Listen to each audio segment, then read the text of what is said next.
भारत माता की, भारत माता की, छत्रपती शिवाजी महाराज की, धर्मवीर छत्रपती संभाजी महाराज की, भारतरत्न डॉक्टर बाबासाहेब आंबेडकरांचा जय श्रीराम, जय जय श्रीराम. मंचावर उपस्थित आपले लोकप्रिय मुख्यमंत्री माननीय एकनाथराव शिंदेजी, धडाडीचे उपमुख्यमंत्री माननीय अजितदादा पवार, माननीय चंद्रकांत दादा पाटील, या ठिकाणी उपस्थित मनसेचे अमित ठाकरे, आपले चारही उमेदवार शिवाजीराव आढळराव पाटील, सुनेत्रा वहिनी पवार, मुरली अण्णा मोहोळ आणि बारण्याजी, आणि उपस्थित माझ्या सर्व माता भगिनी आणि बंधूंनो, ही छत्रपती शिवरायांची भूमी आहे. जगातला पहिला सर्जिकल स्ट्राईक शाहिस्ती खानावर करणारे छत्रपती शिवाजी महाराज होते. त्यांच्याचकडनं प्रेरणा घेऊन सर्जिकल स्ट्राईक करणारे मोदीजी 2च मिनिटात या ठिकाणी पोहोचतायत. आणि मी असं म्हणेन, पुण्याच्या इतिहासातील सर्वात मोठी सभा जर कुठली असेल तर ती आजची सभा आहे. लोक येतातच आहेत, महापूर आहे. शिंदे साहेब, आपल्या मुंबईमध्ये अरबी समुद्र आहे, पण जनतेचा समुद्र मात्र आज पुण्यामध्ये पाहायला मिळतोय. बंधू भगिनींनो, पुणेकरांचं, पुणे जिल्ह्याचं मोदीजींवर खूप प्रेम आहे. आपल्या सगळ्यांना कल्पना आहे, ही साधी निवडणूक नाही आहे, ही देशाची निवडणूक आहे. महापालिकेची, जिल्हा परिषदेची निवडणूक नाही आहे. देशाचा नेता निवडायचा आहे. देशाचा नेता कोण असेल, कोणाच्या हाती देश सुरक्षित असेल, कोण देशाला विकासाकडे घेऊन जाईल, याचा फैसला करण्याची निवडणूक आहे. आणि बंधू भगिनींनो, केवळ 2 पर्याय दिसतायत.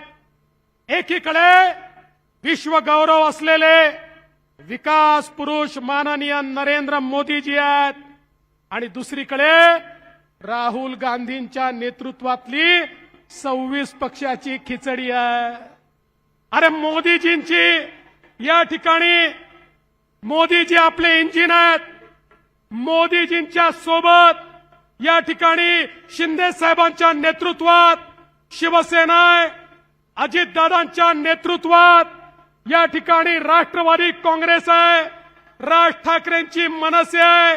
आठवलेंची रिपाई आहे, पिरिपा आहे, रासपा आहे. या ठिकाणी रयत क्रांती आहे. या ठिकाणी जनसुराज्य आहे. एक अत्यंत मोठी अशा प्रकारची आपली महायुती आहे. या महायुतीचं इंजिन मोदीजी आहेत. पॉवरफुल इंजिन आहे. या महायुतीच्या इंजिनमध्ये सर्वसामान्य माणसाला बसायला जागा आहे. या ठिकाणी दीन, दलित, गोर, गरीब, आदिवासी, शेतकरी, शेतमजूर, महिला, अल्पसंख्याक, ओबीसी सगळ्यांकरता आपल्या गाडीमध्ये जागा आहे. दुसरीकडे काय अवस्था आहे? दुसरीकडे डब्बे नाहीच आहे, फक्त इंजिन आहे. इंजिन म्हणजे मनसेचं इंजिन नाही, ते तर आपल्यासोबत आहे, पण दुसरीकडे इंजिनच आहे. आणि इंजिनाची अवस्था कशी आहे?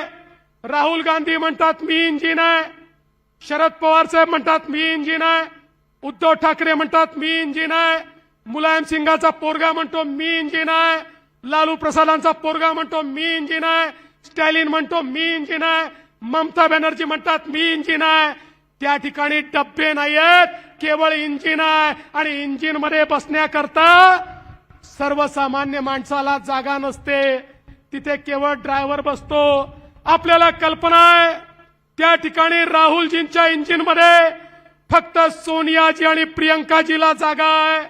पवार साहेबांच्या इंजिनमध्ये फक्त सुप्रिया ताईंना जागा आहे आणि उद्धवजींच्या इंजिनमध्ये केवळ आदित्य ठाकरेंना जागा आहे. त्यांच्या इंजिनमध्ये सर्वसामान्य माणसाला जागा नाही आहे. बंधू भगिनींनो, या पुणे जिल्ह्यातले हे 4 आमचे खासदार तुम्ही ज्यावेळी घड्याळाचं बटन, कमळाचं बटन, धनुष्यबाणाचं बटन दाबून निवडून द्याल, या पुणे जिल्ह्याची बोगी थेट मोदीजींच्या इंजिनला जाऊन लागेल आणि पुणे जिल्हा वेगानं पुढे जाईल. आज काय अवस्था आहे बघा.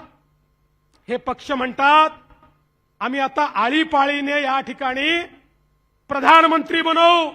त्यांना विचारलं तुमचा प्रधानमंत्री पदाचा उमेदवार कोण? ते म्हणतात आळीपाळीने प्रधानमंत्री बनवू. मी म्हटलं तर आळीपाळीने बनवायचं तर पहिला कोण ते सांगा. मला असं वाटतं आता ते म्हणतील आम्ही घंटा खुर्ची खेळू, एक खुर्ची ठेवू, त्याच्या भोवती आमचे सगळे नेते हे गिरका घालतील आणि मग जो त्या खुर्चीवर बसेल त्याचा पहिला नंबर, मग तो आऊट. मग पुन्हा घंटा खुर्चीच्या बाजूला फिरतील, मग जो दुसरा बसेल त्याचा नंबर. असे 5 वर्षात 5 प्रधानमंत्री बनवण्याचा विचार यांच्या मनामध्ये आहे. पण यांचे हे इरादे भारतातली जनता, पुण्यातली जनता, महाराष्ट्रातली जनता कधीच पूर्ण होऊ देणार नाही. कारण महाराष्ट्रानं ठरवलंय अरे हा छत्रपती शिवरायांचा महाराष्ट्र आहे आणि या महाराष्ट्राने ठरवलंय महाराष्ट्र केवळ एका व्यक्तीच्या पाठीशी उभा राहील आणि तो व्यक्ती म्हणजे कोण? कोण? कोण? कोण? कोण? मग लक्षात ठेवा, पुण्यामध्ये मोदीजींचं चिन्ह कमळ आहे, शिरूर बारामतीमध्ये मोदीजींचं चिन्ह घड्याळ आहे आणि मावळमध्ये मोदीजींचं चिन्ह प्रभू श्रीरामांचा धनुष्यबाण आहे. मोदीजींना थेट वोट हे आपल्या या 4 उमेदवारांना मत दिलं की आपलं मत थेट मोदीजींपर्यंत पोहोचणार आहे. आज आपण पाहू शकतो गेल्या 10 वर्षामध्ये पुणे जिल्ह्याचा चेहरा मोदीजींच्या नेतृत्वात बदलला. पुण्याची मेट्रो असेल, या ठिकाणी हायवेज असतील, या ठिकाणी मुळा-मुठा नदीचा शुद्धीकरणाचा प्रोजेक्ट असेल, या ठिकाणी 24/7 ची योजना असेल, या ठिकाणी एसटीपीची योजना असेल. प्रत्येक विषय जर या ठिकाणी मी सांगितला तर एक फार मोठी यादी आहे. पुणे शहराला आधुनिक रूप हे मोदीजींच्या माध्यमातून मिळत आहे.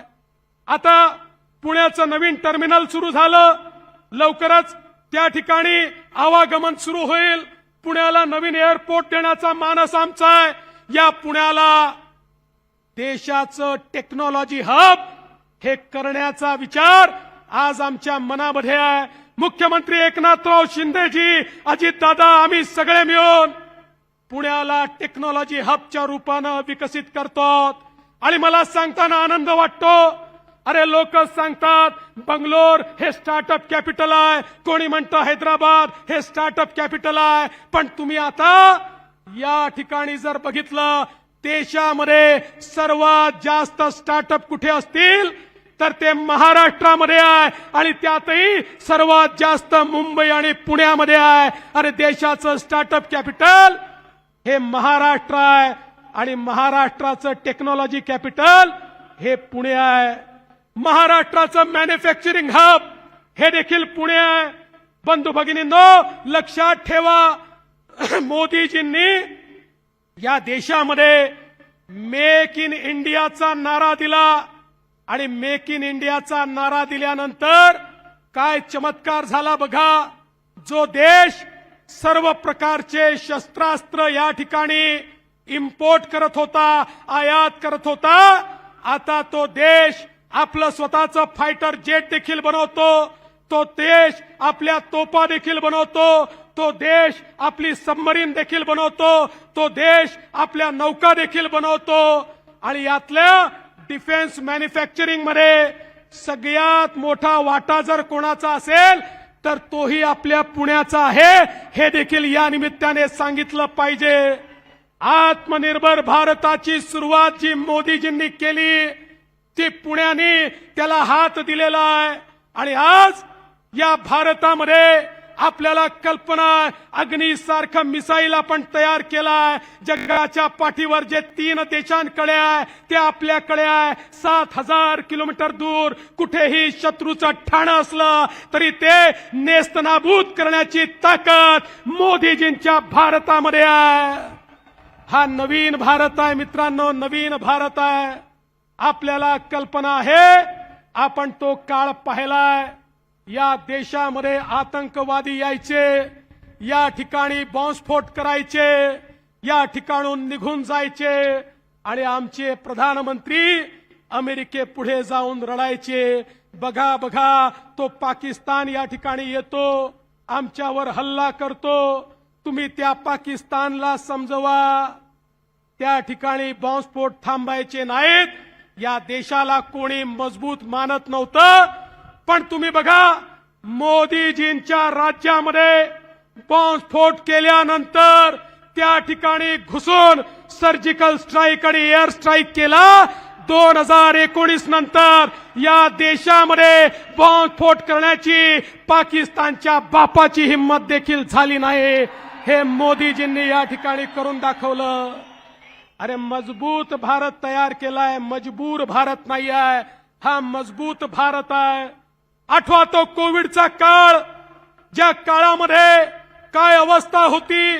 कोविडच्या काळामध्ये आपल्या नातेवाईकांकडे जाण्याची देखील या ठिकाणी चोरी होती, कोणाच्या मौत मिट्टीला जाण्याची देखील चोरी होती आणि त्या काळामध्ये लोक म्हणायचे या भारतामध्ये किमान 40-50 कोटी लोक तरी मरतील। यापूर्वीच्या महामारी लोकांनी पाहिल्या होत्या, त्या प्रत्येक महामारीमध्ये 30-30 वर्षांनी या देशाला लसी मिळाल्या, कोट्यावधी लोक मेले। अनेक देशांना वाटत होतं आता भारत आमच्या पुढे येऊन हात पसरेल, भारत आम्हाला लसी मागेल आणि मग भिकाऱ्यासारख्या काही लसी त्यांना देऊ। लोकांना वाटायचं आता भारताला कोणी वाचवू शकत नाही। त्याच वेळी माननीय मोदीजींनी आपल्या शास्त्रज्ञांना तयार केलं आणि या ठिकाणी सांगितलं तुम्हाला रिसोर्सेस देतो।